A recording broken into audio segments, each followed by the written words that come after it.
ఓ చిన్నపాటి మాటను మీ అందరి హృదయాల్లో పెట్టి నేను చాలా క్లుప్తంగా ఒక అర్ధ గంటలో సమయాన్ని ముగించాలని ఆశపడుతున్నాను. లోకంలో మనం బ్రతుకుతున్నప్పుడు లోకంలో 2 రకాల మనుషులుంటారు. నమ్మినోళ్ళు, నమ్మనోళ్ళు. ఎవరిని? దేవుణ్ణి. ఈ రెండిటికి విభిన్నమైన ఓ తెగ ఉంటారు. వాళ్ళు ఎవరంటే నమ్మి నమ్మనోళ్ళు. మీరు ఎప్పుడైనా చూసారా లేదా ఆళ్ళని? మన చుట్టూ ఎక్కువ ఉండే బ్యాచ్ అదే. పేరు క్రైస్తవులే కానీ వాళ్ళకి పరిపూర్ణమైన విశ్వాసం అయితే ఉండదు. అలాంటోళ్ళు కొంచెం దేవుళ్ళో ఉండి లేదా ఒక ఆదివారం గుడికొచ్చి ఆదివారం ప్రార్థనలో ఉండి ఆదివారం వాక్యం విని మరలా మన ముందు లోకంలో కలిసిపోతున్నారు అనుకోండి. నిజంగా చెప్పండి, వాస్తవికంగా మన మనసులో బాధ ఉంటుందా ఉండదా? వాస్తవికంగా నిజంగా దేవుని మనస్సాక్షి ఉన్నవాడికైతే ఖచ్చితంగా బాధ ఉంటుంది. ఆ బాధ ఉన్నప్పుడు అడే పలానా ఓడు పాడైపోతున్నాడు రా, పలానా ఓడు నాశనం అయిపోతున్నాడు రా, పలానోడు రేట్రా బాబు ఇలా తయారయ్యాడు అని ఎంతో కొంత ఎక్కడో చోట బాధపడతాం మనం. అయితే ఈరోజు ఒక మంచి విషయాన్ని మీకు చెప్తున్నాను. ఈ అటు ఇటు ఉన్న బ్యాచ్ లేదా నమ్మినట్టుగా ఉండి ఇంకా లోకంలో ఉంటున్న ఈ బ్యాచ్ని పరిపూర్ణంగా దేవుని వైపుకు తిప్పాలి. ఎవరు తిప్పాలి? ఎలా తిప్పాలి?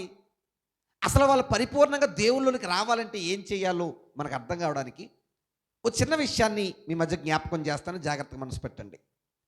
బైబిల్ గ్రంథంలో తొంగి చూస్తే రాజుల చరిత్రలో మనం నేర్చుకుంటున్నాం. ఆ రాజుల చరిత్రలో ఒక సాడ్ స్టోరీ, ఇంకా చెప్పాలంటే ఒక చీకటి కాలం అని చెప్పుకోవచ్చు. అతి భయంకరమైన రాజు, ఇశ్రాయేలు రాజు. ఆయన పేరే ఆహాబు. ఒక రకంగా చాలామంది ఈ కామెంటరీ రాసే వాళ్ళు ఆహాబు చరిత్ర రాస్తూ అంటారు అదొక చీకటి కాలం అంటారు. ఎందుకంటే చాలా క్రూరమైన పనులు జరిగాయి ఆ రోజుల్లో.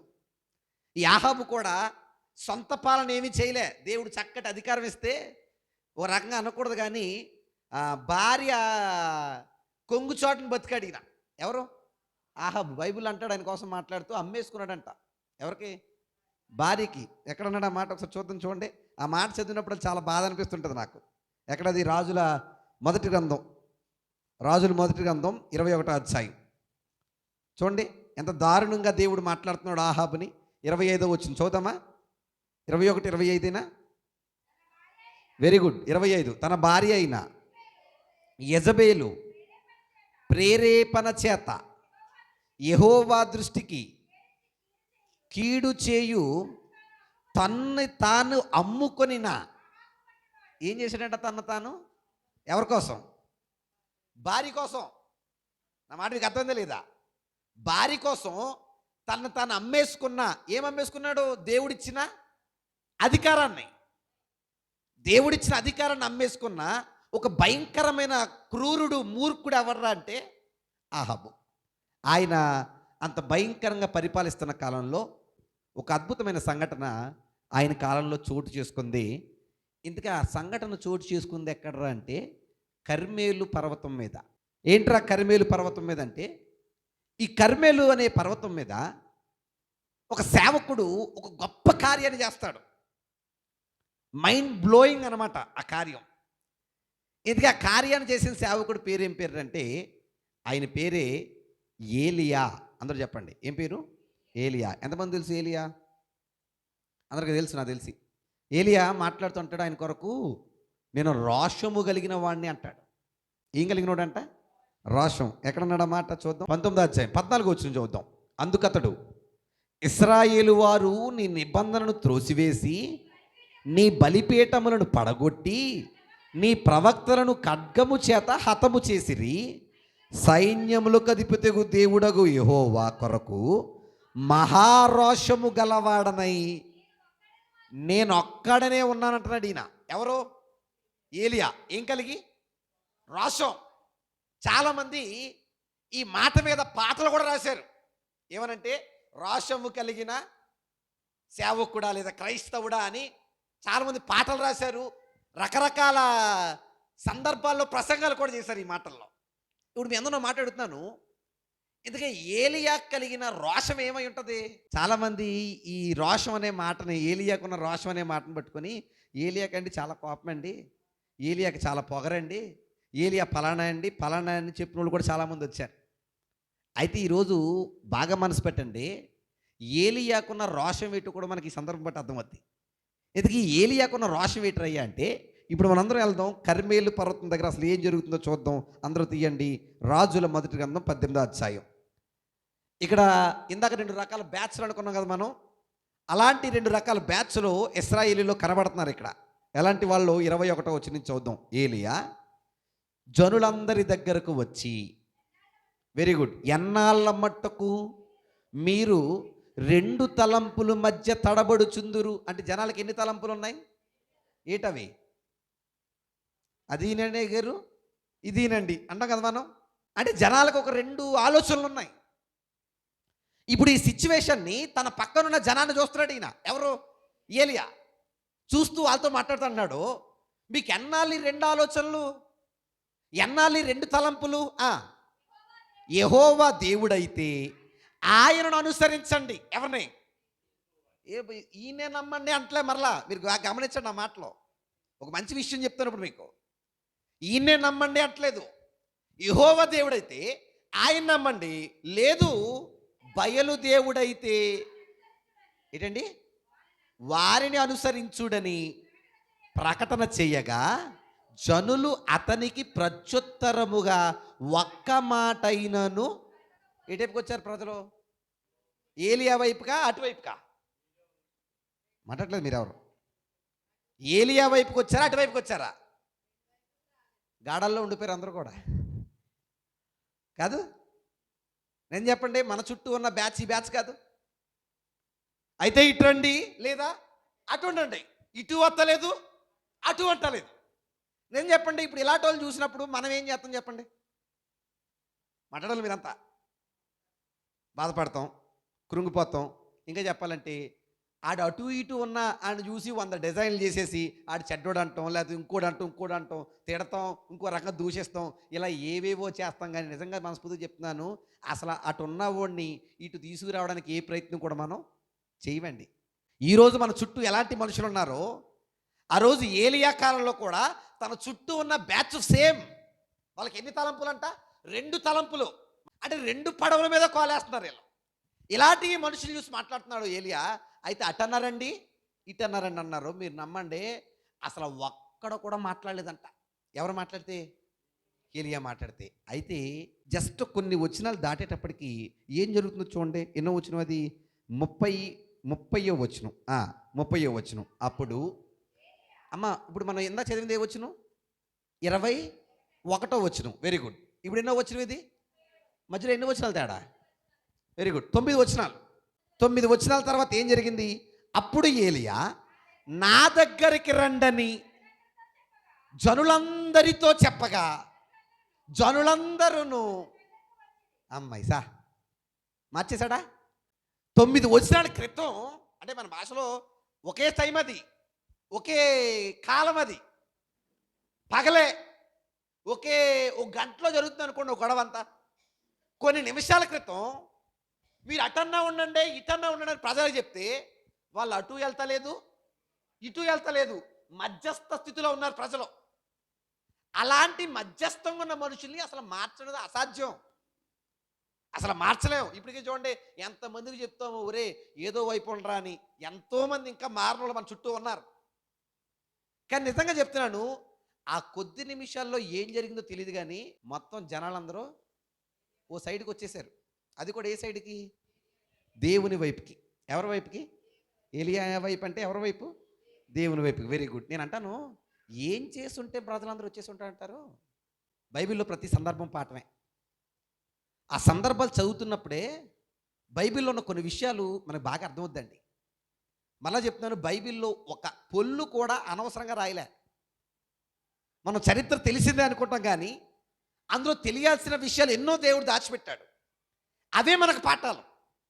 సో ప్రతి సందర్భాన్ని చాలా కూలంకుషంగా మనం ఆలోచన చేయాలి.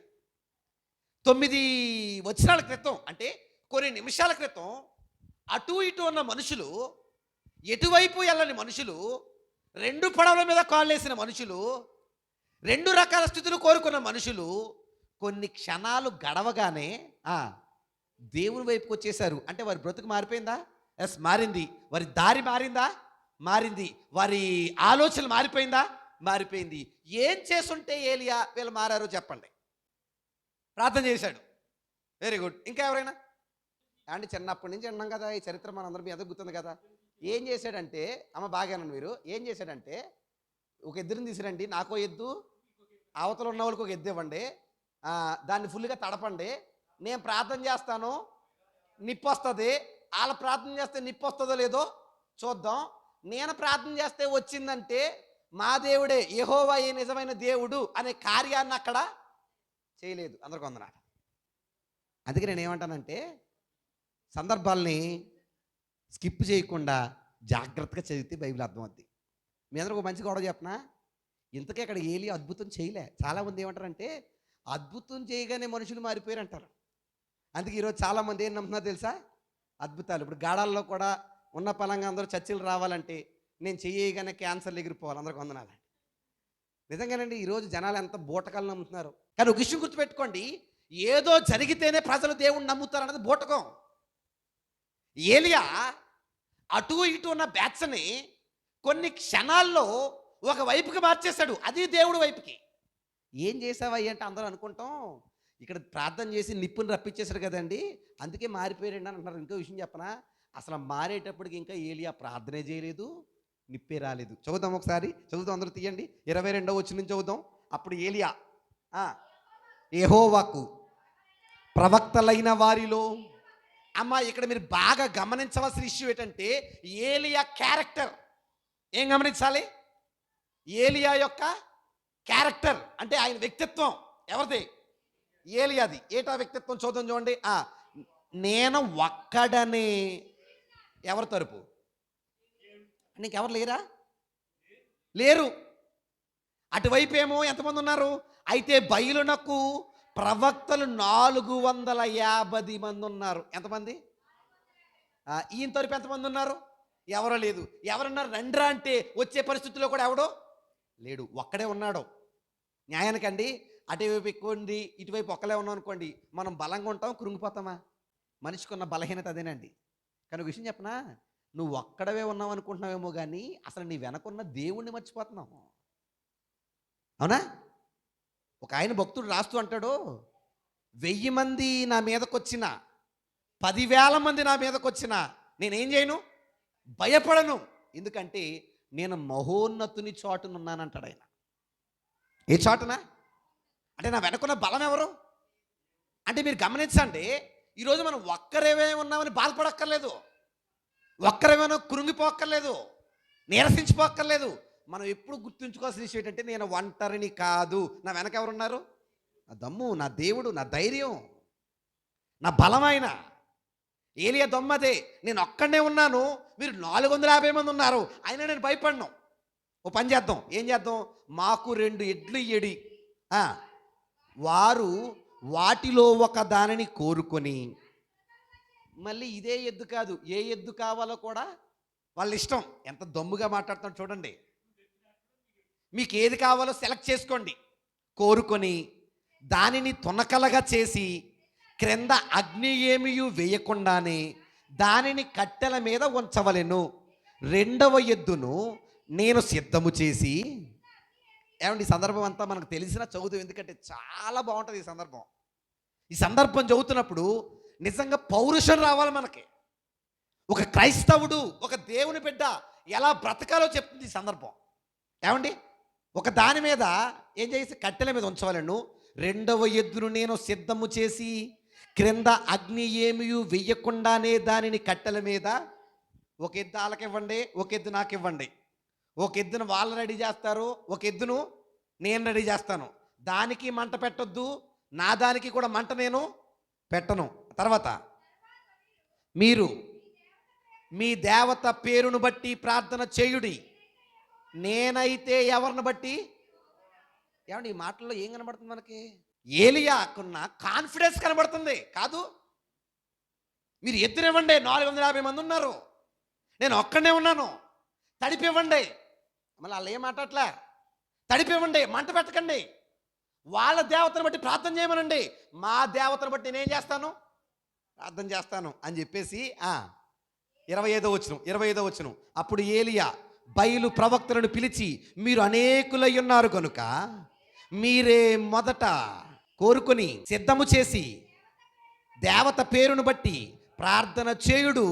అయితే మీరు అగ్ని ఏమియు కింద వేయవద్దని చెప్పగా వారు తమకు ఇయ్యబడిన ఎద్దును తీసుకుని సిద్ధము చేసి ఉదయము మొదలుకొని మధ్యాహ్నం వరకు బయలా మా ప్రార్థన వినుమని బయలు పేరును బట్టి ప్రార్థన చేసిరి గాని ఒక మాటైనను ప్రత్యుత్తరమిచ్చువాడెవడును లేకపోగా వారు తాము చేసిన బలిపీఠమునద్దకు గంతులు వేయ.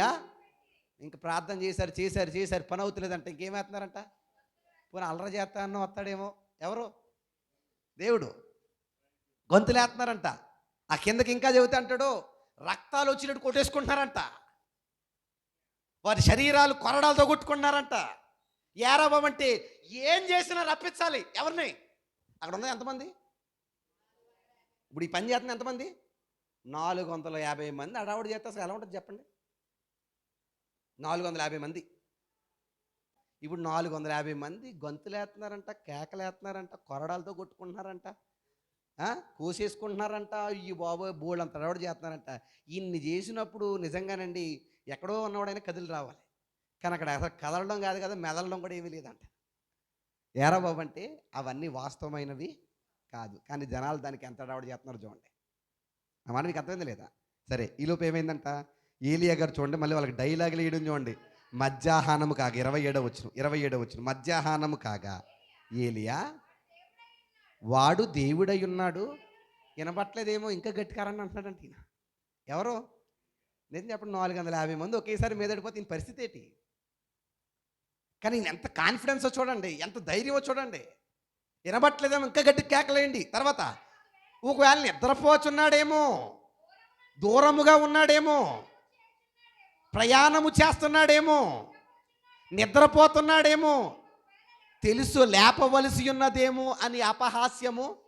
ఇంక ఏదైనా ఊరిల్లాడేమో. ఎవరు? మీ వాడు.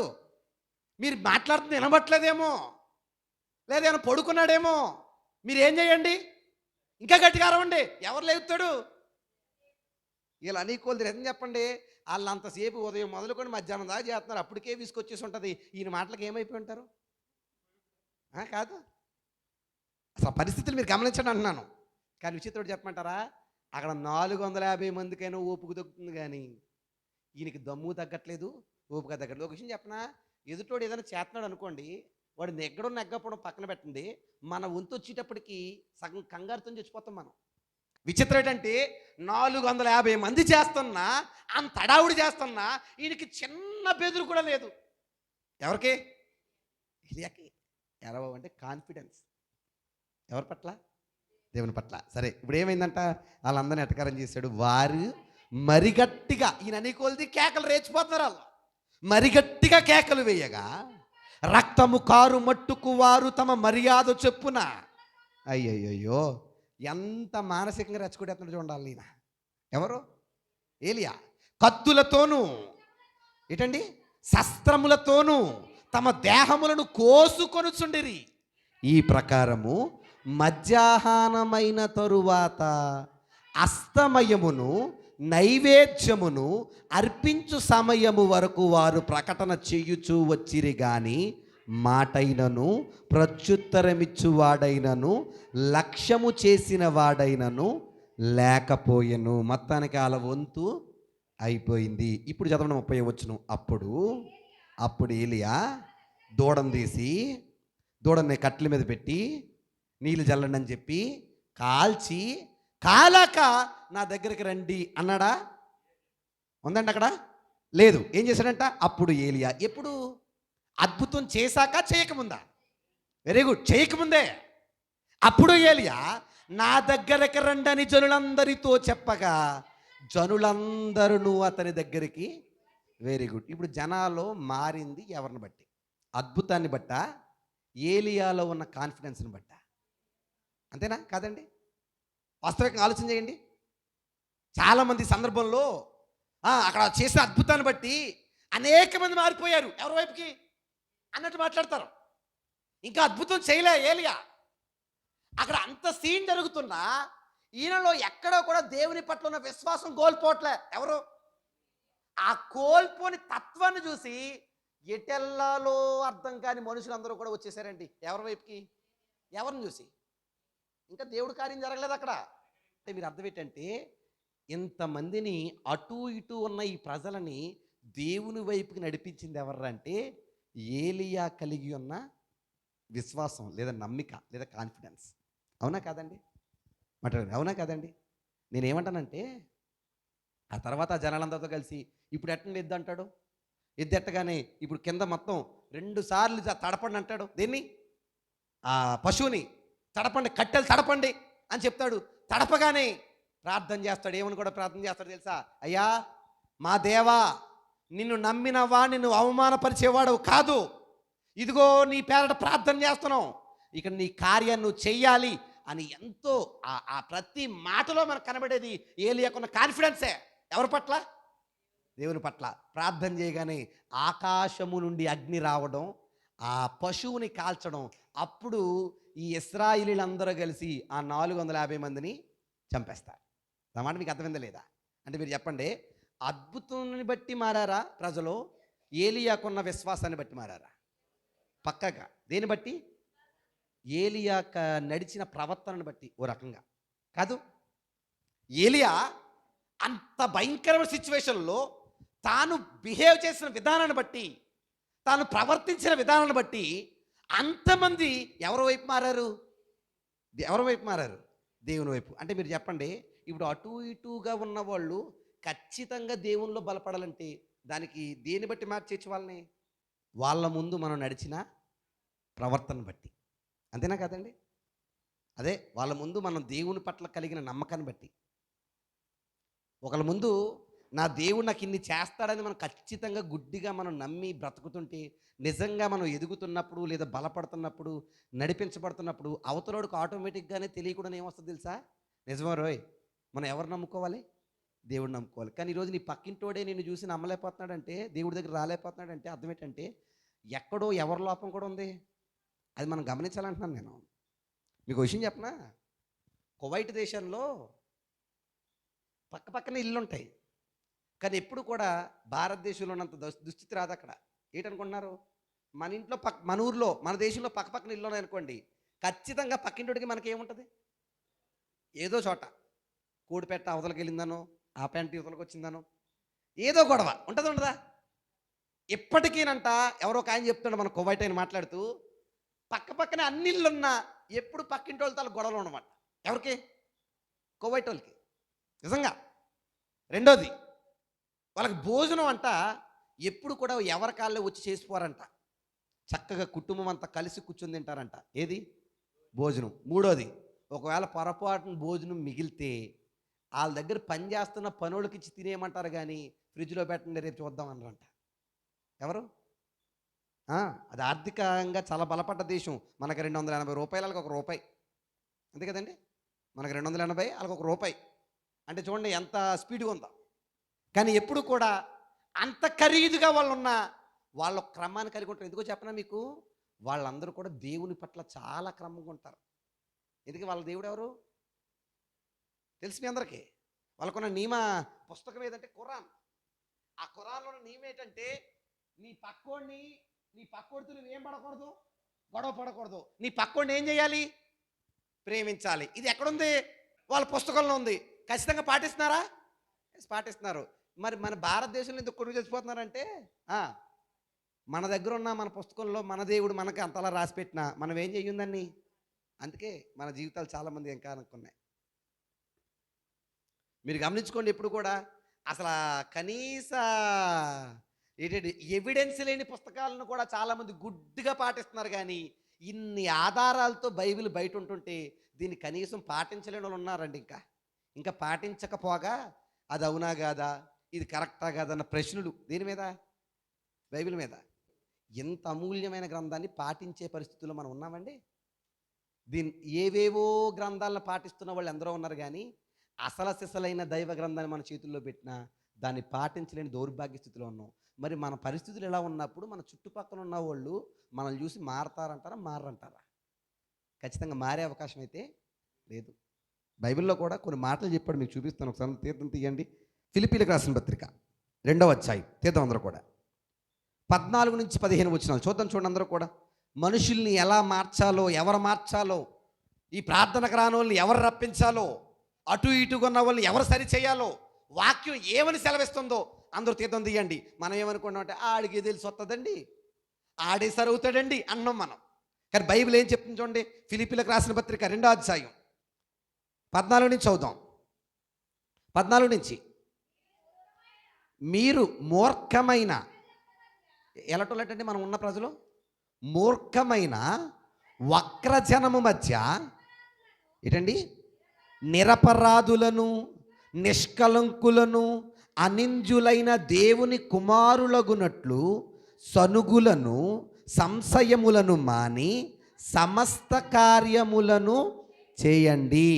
అట్టి జనము మధ్య మీరు జీవవాక్యమును చేత పట్టుకొని, ఏ వాక్యాన్ని? Very good. చేత పట్టుకొని లోకమందు జ్యోతుల వలె కనబడుచున్నారు.